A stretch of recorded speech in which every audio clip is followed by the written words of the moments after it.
Go bold at boldip.com. Welcome, everybody, to the Bold Inventors Show. Excited to be here with all of you. I'm with my co-host, as always, Matt Kulseth. Good day to you. Hello. All right, I'm JD Houvener, owner and founder here at Bold Patents, and we're coming at you as attorneys. I'm a patent attorney, and over there, Matt's a trademark attorney. We're talking intellectual property. Anything goes in the realm of patents, trademarks, copyrights, trade secrets. And I've got a really exciting guest. In fact, you get two for the price of one today. Two guests waiting backstage. You probably saw in our title and our description, we've got youth inventors. They're the winners of the National Innovation Challenge. Really an honor to have them and excited to talk with them here in just a little bit. So hang tight.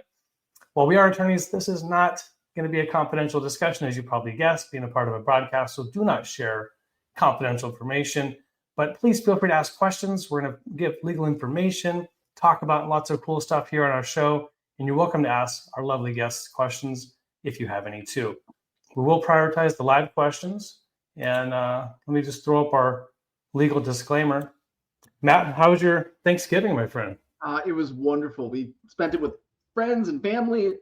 Had a great time. What about you? Yeah, we laid low. We did not travel. It was super nice, very comfortable. Hung out, lots of board games, movies, staring at my kids. It was fun. So no, it was awesome, and I've got some good one-on-one time too, especially with Hamilton, my youngest. So that was awesome. Let's do this here. Glad to hear it. Yep. Back to it though, and got a couple weeks and then a little more holidays coming up. So. Oh yeah, I got a whole list of stuff that needs to get done by the end of the year. Yep. Did you resolve that light issue you had, the Griswold incident? Yes. It's resolved. Yes, I did. Yeah. So I put up a bunch of lights on the house, tried to wire them all together, and none of it worked. Turns out the lights that I was using were not like the professional version. They're the just the Amazon version or whatever, so you can't splice them. So ended up having to redo it all. Okay, very good. Lesson learned.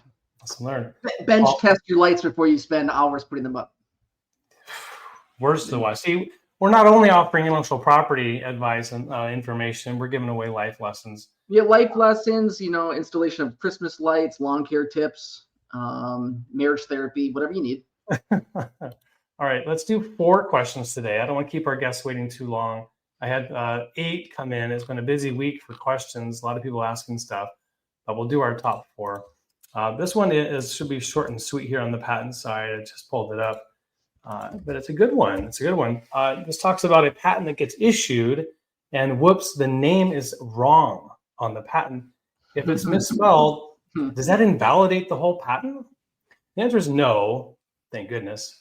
You can correct a patent with a certificate of correction, and that's through the MPEP section 1480 for those that really want to know. The cool thing there is, so long as it's not you're on purpose about it or defrauding the patent office in any way, trying to trick the office that you're somebody else, and then nope, sorry, I made a mistake. They'll make you attest that there is no fraud involved. It's usually not a big deal for individuals. It may be more of an issue if the name of an applicant is a company. There may be some more things involved with that. Yeah, I'll tell you, if the name was misspelled on the trademark, you are in trouble. Ooh, tell me, would it be just you would not have registration or be owned by some non? You'd be registered with the wrong name, right? Which would be a problem. Okay. So I've had that happen once in my career where we submitted an application with a misspelling error in it.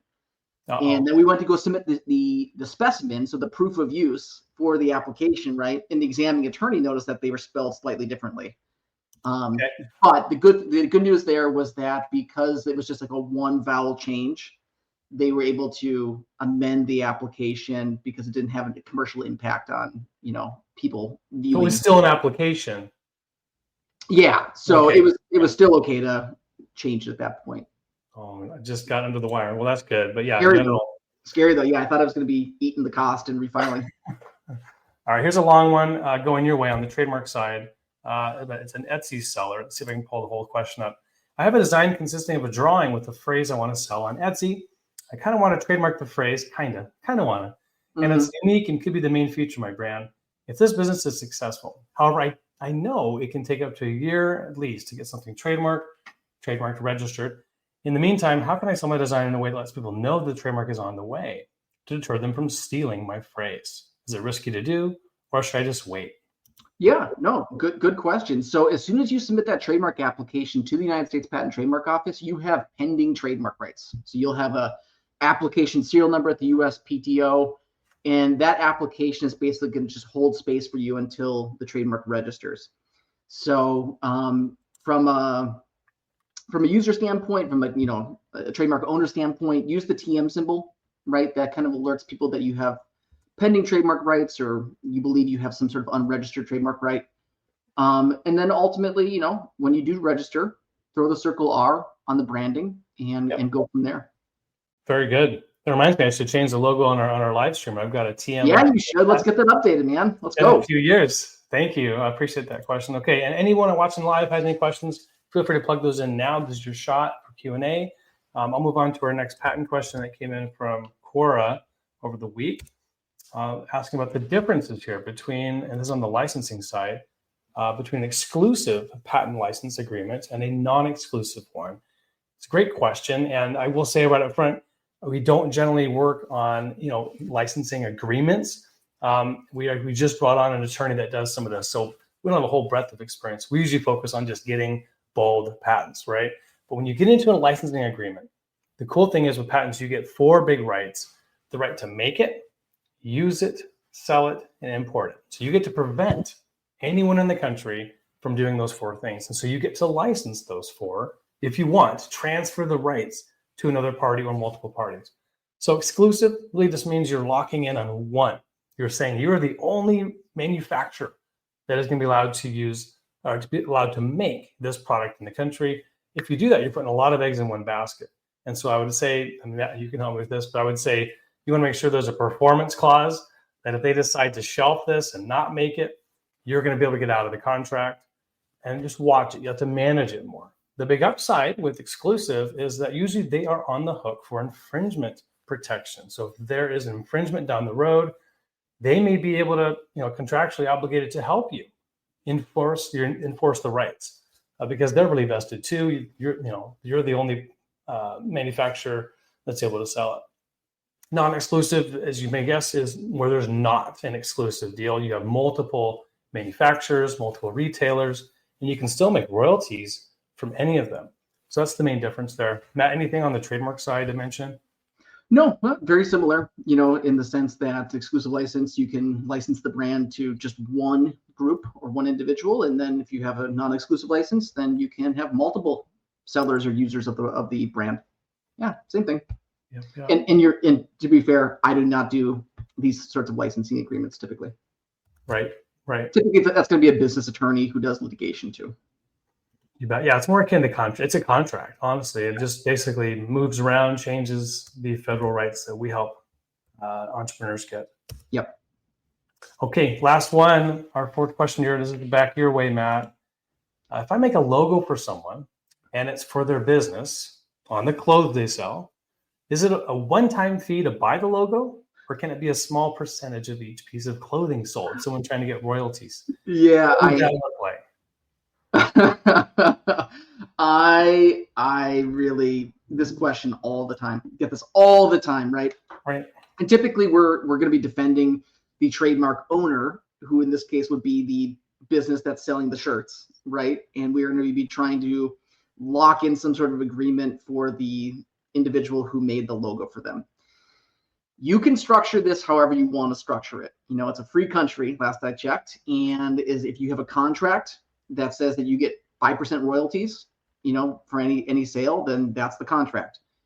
Generally speaking, when you create a logo for someone, they pay you money and you give them the logo, and you typically will sign them all the intellectual property rights of that logo.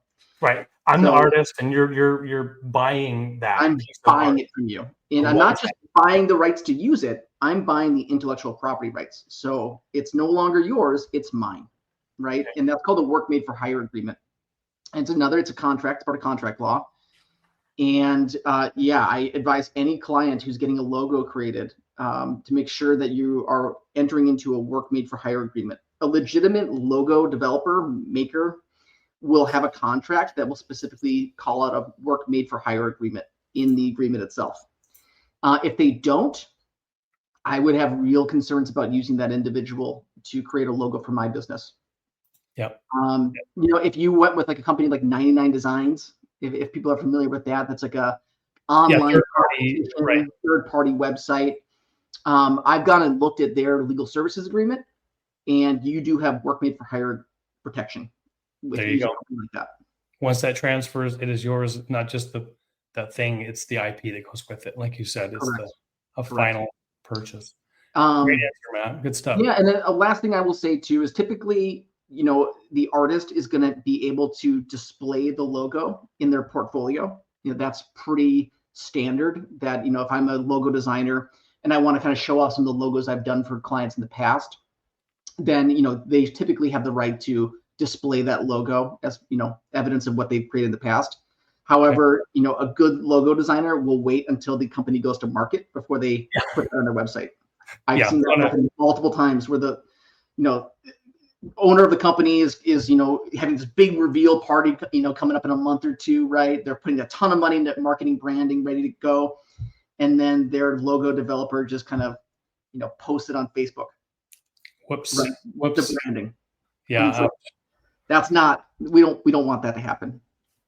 Awesome. Matt, we knocked 4 for 4 out of the park. We have got a ton of live viewers here. I think they're waiting for our guest, Matt. Yeah, I'd like to think that's for sure. I'd like to think that they're waiting to hear more Q&A and us chatter about legal stuff, but I think it's time. I want to show this video our 2 guests put together, hoping the audio comes through well. This was a video they put together and sent to me, kind of showcasing their product, their innovation. So have a look.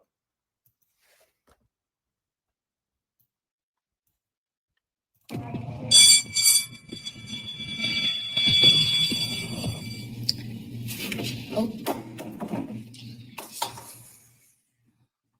my water bottle is always falling off my desk and spilling everywhere, and now it's distracting the class. Water bottle problems got you down? We've all been there, kiddo. Who are you, and why are you in my classroom? I'm the Suppy Water Bottle Spirit Guide.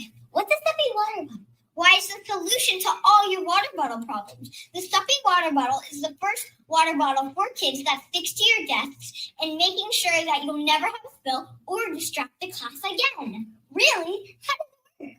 Well, first you stick it down on your desk, and then whenever you need a drink, you pull it up and just grab a drink. That sounds great. Now, if you could just invent a way for me to stop losing all my pencils, I'd ace this pop quiz. Yeah, we thought of that too. Join me, Brynn Gallagher, and me, Lily and Brynn, and today, welcome to the Suppy Water Bottle. Oh my goodness, so awesome. Welcome, Lynn and Brynn, to the show. Hi. Hello. Hey guys, Hi, so happy to have you. That was a great video. Awesome. Yes. And so we've got you guys. I love the special effects too. Really cool. Totally. We had our green screen in the background. And Really? Oh, I thought you guys were in school. It looked pretty good.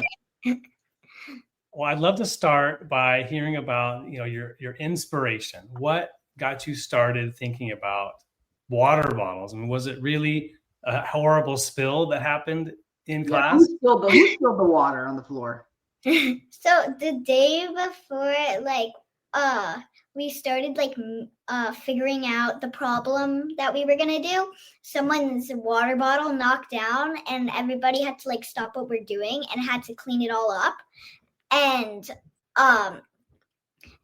then we went to our class for the invention, thinking we should make something that solves the problem. Yeah. So we said, how about it sticks to your desk? So we added a suction cup, but we noticed it was already made for but it was complicated for adults. like you had to like open it weird, and then you had to like put it down. Yeah. So we said, how about we add another problem? And we noticed that day that a lot of people were losing their pencils, and it was also distracting. So we found this like little grip thing for the pencil, and it fit perfectly on it. So we attached it to the water bottle and put the pencil in. Wonderful. So it's like a 2-in-1. It's securing the bottle to the table or the surface and securing your pencil. Yeah. All at the same time.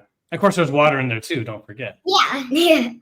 Yeah, I love this, ladies. It is such a cool invention, and it looks beautiful too. Thank you. Which one of you picked out the colors for that water bottle? So she actually used a water bottle from hers, and like, why'd you pick it? I don't know. I just thought that, so we had first used like a plastic water bottle. And so then I just was like, oh, maybe I should use a different material because the suction cup was not staying on. So I thought maybe we could use a metal one and maybe it would change it. And it stayed. Oh, so that's made of metal? Yes. Ooh, I love that because, some people don't want to drink out of plastic. Yeah. But yeah. And it's insulated too, right? It's going to keep it cold if you want it cold. Yeah. So you also, since it doesn't spill as much, you won't have to refill it and get out of class so much. You girls have thought of everything. Very, very cool. What is that white cable or cord coming off of it? You guys see that? Oh, it was just a computer cord. I thought that. What cord? It's gone. It does stand on its own. I thought that was some sort of a double security measure. Oh, yeah. No. Great. Perfect. Well, it just disappeared anyway. That was amazing. Okay, so all right. So you talked kind of briefly about the process of solving the problem, but can you walk us through the creative process? I mean, anything that you sort of like, oh, this will work, but then it failed. Did you have any ideas that you tested out, but it was not really the best solution? Yeah. So the suction cup, we tried getting that on for like 3 weeks. We tried so much stuff. We tried, Okay. like Scotch tape, tried Elmer's glue, we tried like glue sticks, and we tried string. Yeah, and we tried like hammering it down. So you're talking about trying to attach the suction cup to the actual Yes. metal cup itself? Yeah, and we tried Gorilla Glue, and it didn't work. But The first time. With the plastic water bottle. So we tried it with the metal water bottle, and it worked. And we think maybe it's because we put it in her mini fridge, or it was just because we let it sit for a while. Wanted to, like, when we put it in my mini fridge, we wanted the glue, maybe it would dry faster or freeze or something. I don't know. Or slower, yeah. Who knows? Ooh. Look at that. So temperature while curing, potentially helping it. That's interesting. Yeah. How long did you have to wait for it to cure before you tested it? It was 24 hours. Yeah. It's hard to wait, right? And who was the tester? Who's the one trying to rip it up? Who's the strongest one trying to lift it up? Her. She was at home. She was at home, like putting it to the table, trying to get it up. Yeah. And then it popped off a couple times, but then we put some more glue, let it sit for a little longer, and it worked. Yeah. Okay. So I have 2 girls at home your age, well, 8 and 11, so kind of in there. You must be what, in 3rd grade or 4th grade? Fourth. 4th grade. Yes. Do either of you have dogs at home? So I have a cat. I have a dog, 2 dogs. You have a dog. Has your dog gotten to your water bottle yet? I How's the chew test? Does it pass the chew test? I usually keep it at my house, but like our cat once got to it, and we had to like pull it away from her quickly. Oh, funny! Like cats love to like knock stuff off tables. Yeah. But I bet your cat can't knock this one off the table, can they? No. We sectioned it down. That was like one of the things we tested before we went to the competition. We put it to the table, and then she came along, tried to knock it over. It didn't work. Yeah. Let's talk about the competition. So this is, I originally from looks like the Connecticut Invention Convention. Is that right? The shirt you're wearing? Cool. Talk to us about that. What was that like? Invention Convention. Yeah, it was very cool. It was exciting. Yeah, but it was also very intimidating. Yeah. Like we went in, we saw everybody's other inventions, and it was pretty scary to see like what we were going up against. Yeah, and, like, they the were different all types. so cool. Like, there was one about like a shampoo bottle, and, like they did for like holders, and there was suction cups on the back, and you would like stick it to your bathroom wall. Yeah. Okay. That's awesome. And were they all youth inventors? Yes. It was 3rd to 12th, I think. Oh, so you're the youngest one. 17-year-olds? Yeah, we went to UConn. What? And by the way, like, I hope you're not nervous because I'm nervous just talking to you two. Not every day that I get to talk to an inventor. We started I was in this GT program. What's GT? It's a gifted and talented thing. And then they started I knew that. an invention convention at Wolf Pit Elementary in Newark, Connecticut. And we went in and we did partners, and it took us maybe like a week to like brainstorm before like the whole water bottle thing happened. We thought of like doing waterproof folders, but there was something similar to that. So that we had like a bunch of ideas, but we thought this one was probably the most important because I mean learning is really important, and the water bottle problem is very common. Yeah, and same with the pencils. Yeah, you can probably sell a lot of these. Yeah, I gotta ask. So we work with inventors, adult inventors, and sometimes they're like both of them have invented. They're co-inventors, and they don't always get along. Sometimes they have arguments, disagreements, and trouble. Did you two have any, issues, problems working together on this project? A few, but it was hard to like decide on things on like what color or some little differences. Like details. when we made our poster board, which was like how it works, like showing some examples on it. It was a little disagreement, I'm gonna say, about the colors and maybe like what to put on. Yeah. Totally normal. I think it's a great learning opportunity, for you to be able to work together, work through challenges, and find ways to be a team on it. But we whenever we got into those, we usually combined our two ideas together to do something. Yeah, so that was pretty cool to do that. Yeah, we really I really liked how we added both problems. Yeah. I have a question. Yeah. So I do trademark registration and litigation for clients, and trademarks are the brand that consumers buy. So tell me about Suppy Water Bottle. Where does the word Suppy come from? What does that mean? So we mashed. So we used the word suction cup, and since it's we use the sippy cups, but we changed the word to suppy because it's a suction cup.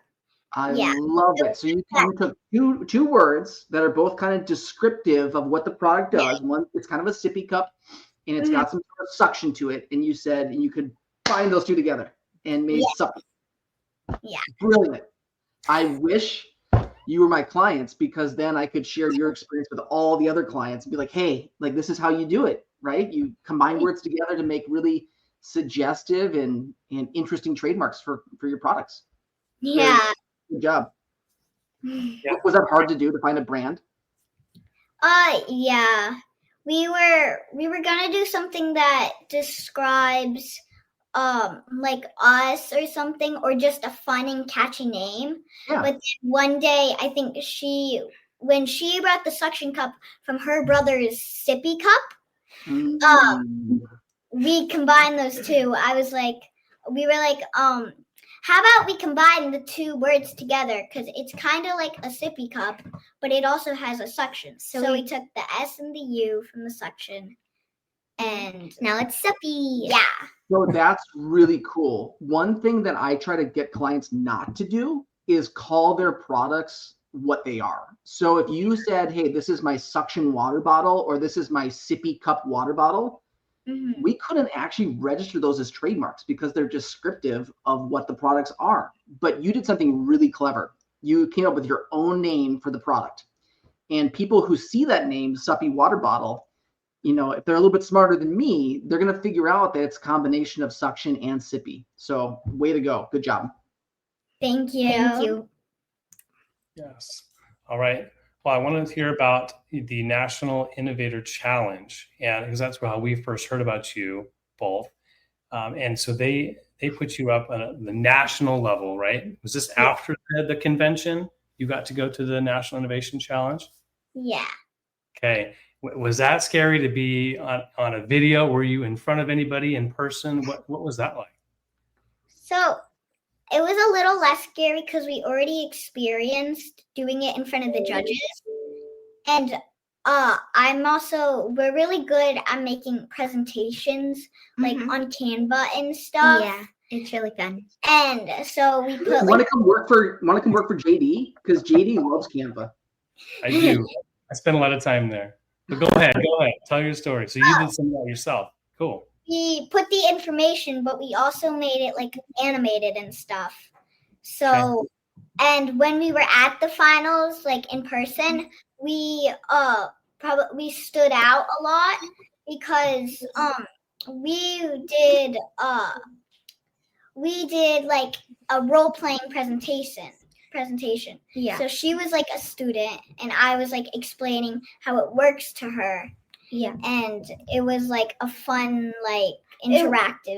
It was fun because we were still answering all the questions, but I was asking the question and she was answering it, but it was like in a cool way. So we could like catch people's like attention and make it like cool and fun. And maybe more interesting. Yeah.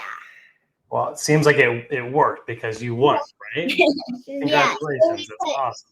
We put that into the Canva, some of those, and yeah, like I said, we animated it and made it like fun and also eye-popping too. Yeah. Indeed. Okay, so I've got to ask, do you have plans to go to business with this product? So I think we want to. We were talking about that today. We have like a teacher who helps us, Yeah, Mr. Shear. He helps us with all our invention stuff, and it's really fun to like do these projects, and it's a really cool experience too. Mm-hmm. And we do need to make a little like some changes, like maybe for the suction cup to like you could screw it on. Yeah, we were also saying I was thinking about like doing Velcro, like you could just like it would be easy to detach it and then you could put it in the dishwasher. And the suction cups would come in different colors, so it'd be like a fun and more with the design and maybe like a scent.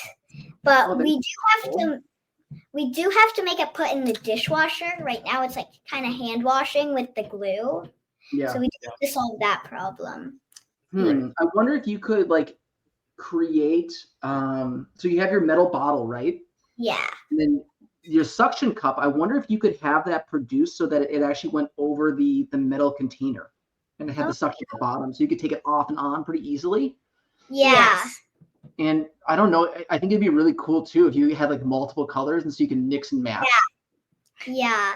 And maybe even like custom or something like this one has the faces. Like, yeah, I was gonna say, like, are those stickers? Emojis. Like maybe one with like hearts or something. Yeah. For like kids like any age, even like high school and stuff. Yep. So they can like learn, and eventually you'll need to be smart to do a job.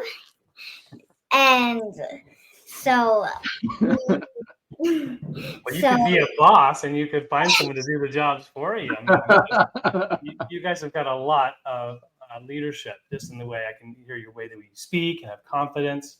And it's been so cool hearing your story.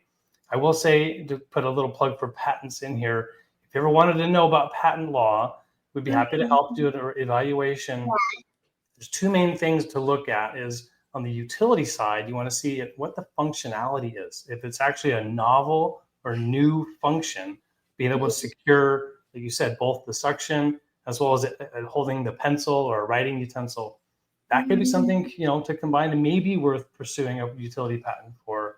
Yeah. But I think actually, and we're going to do a Shark Tank review later on a different pitch, design patents may be the way to go for you in a more affordable and streamlined fashion, combining just the visual aesthetic of what you've come up with as an initial way to protect it.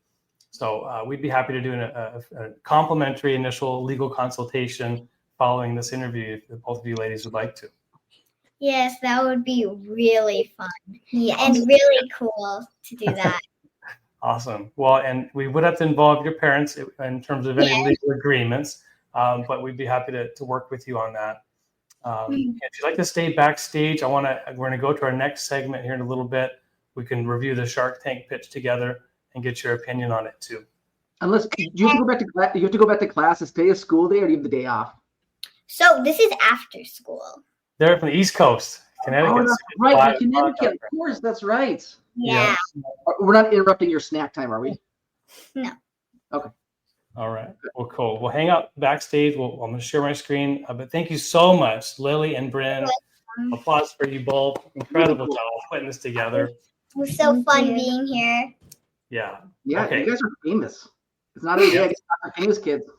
So super cool. Yep. Getting lots of congrats on our chat too. All right. So we'll have you back. Hang on just a bit. Wow, that is so cool. Look at that. Yeah, that's awesome. Very good. All right. Let me go back here, share our screen. This was a pitch here. I found something on water bottles. I wanted to have something related to that. Let me switch our audio over. I'm going to have my girls watch this up. There we go. All right. Yeah, I'm definitely gonna have my two girls watch this. Yes. All right. Let's see if we can get this pulled up. Oh boy. What are we doing? Yes. Okay.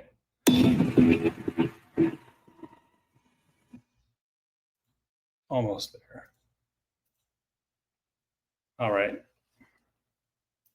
This is the ice shaker. Next into the tank is a better version of a ubiquitous workout necessity.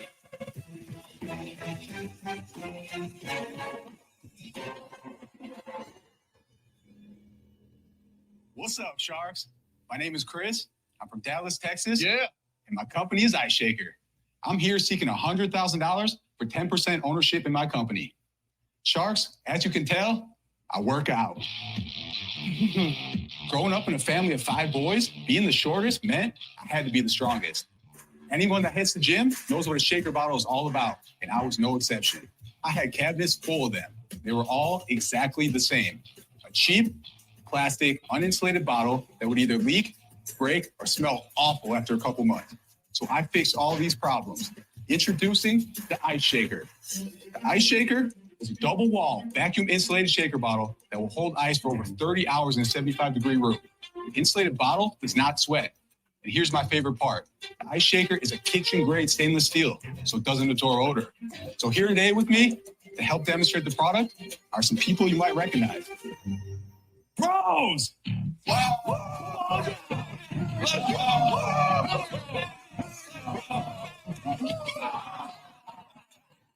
Oh, Lord. Wow. Me and my brothers, Gordy, Dan, Rob, and Glenn Gronkowski. Wow. Together, we are the Wow. Sharks, after a good, hard pump session, we like to get hydrated and we like to drink protein shakes. And the Gronk way of getting this done is with the game of Flip Cup. Right. Yeah. Your family, Super Bowl champs, right? How many rings do you guys have? Well, I got 2 Super Bowl championships with the New England Patriots. My brother Glenn was with us this year too, and Gordon has a couple of rings playing baseball. Unbelievable. Your parents must be bursting with pride. Yeah, it's really amazing. You're worth feeding all those years. That's for sure. Okay, Chris, there's dozens of these on the market. So there is nothing on the market with the classic pop top that is insulated in stainless steel. There was other bottles out there that were stainless steel, but they didn't have a vacuum seal and they weren't double walled. So when you touched them or you put cold in it, you would freeze your hand. So when did you start the business side of it? Have you started to sell them? Yes, in the first 6 months, we sold about $80,000 worth. It's not bad. And out of that 80,000, 35,000 has been so far this month and last month. And where are you selling them at?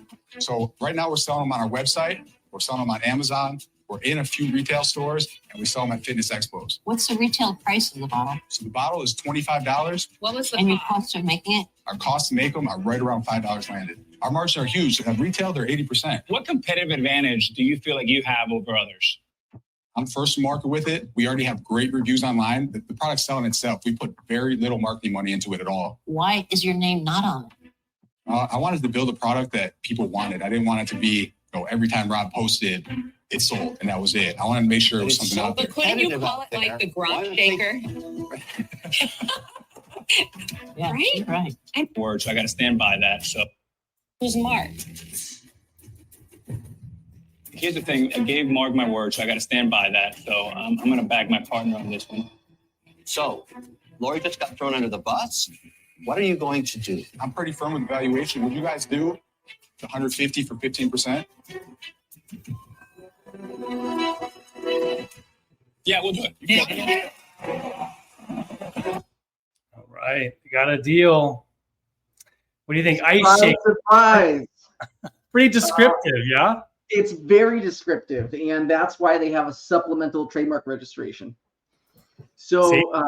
They weren't smart enough. They weren't smart as these girls here. They didn't figure it out. No. So when you have like a descriptive trademark like ice shaker, it's a shaker that you fill with ice, right? It's pretty descriptive.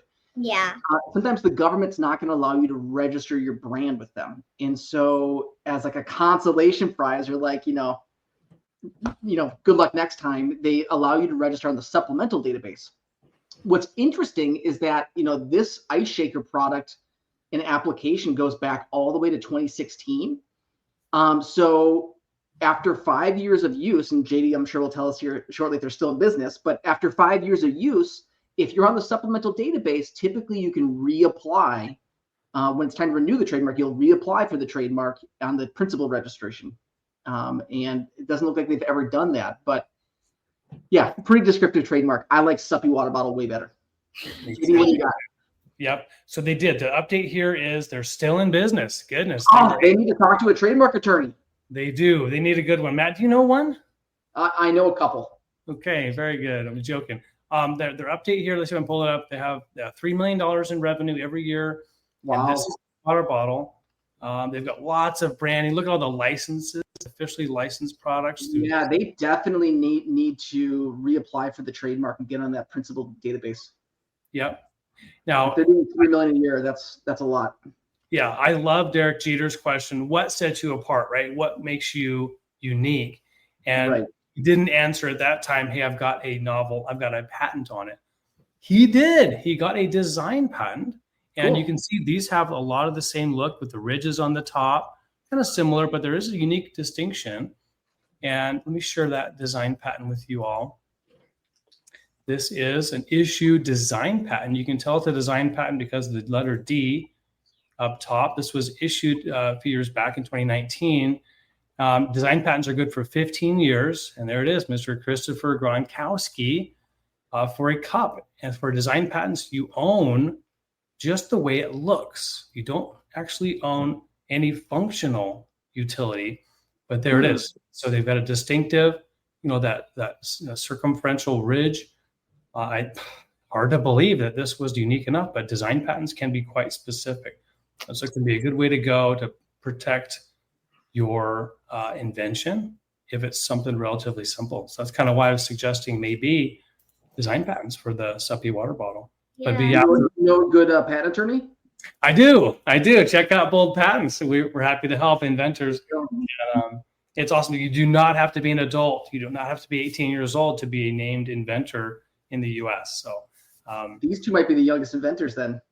Yeah, they asked me before we went live, have we ever had any anyone under 18 on the show? I said, no, I think they're the first. So. Yeah, I've worked with a few kids and their parents for trademarks in the past, but never anyone as young as you two.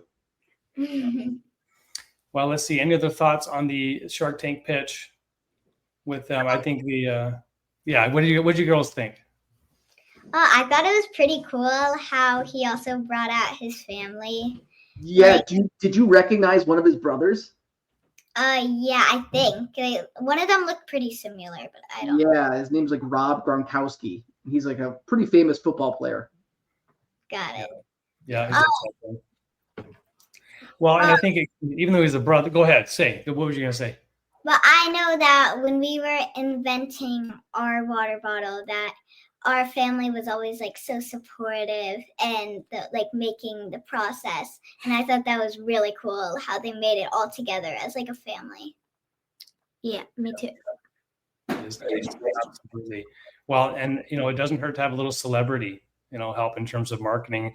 That's one of the things that I think it was Christopher mentioned while he was in front of the Sharks is they're first to market, right? And so it's one of his advantages is going there and getting that done. But all the Sharks agreed. They kind of said your name isn't that cool. You should use your celebrity status to help promote it. But apparently they moved forward without it. So anyway, I'm excited. Do either of you have older siblings? Yeah, I have. Well, I don't have an older sibling, but I have younger siblings.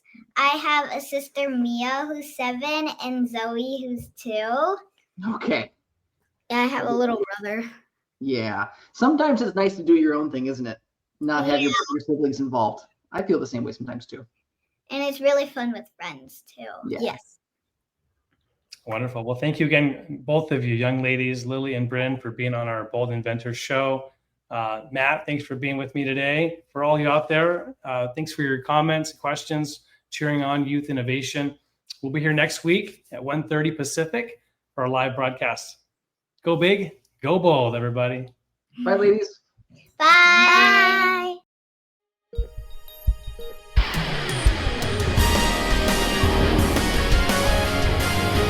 Go big, go bold at boldip.com.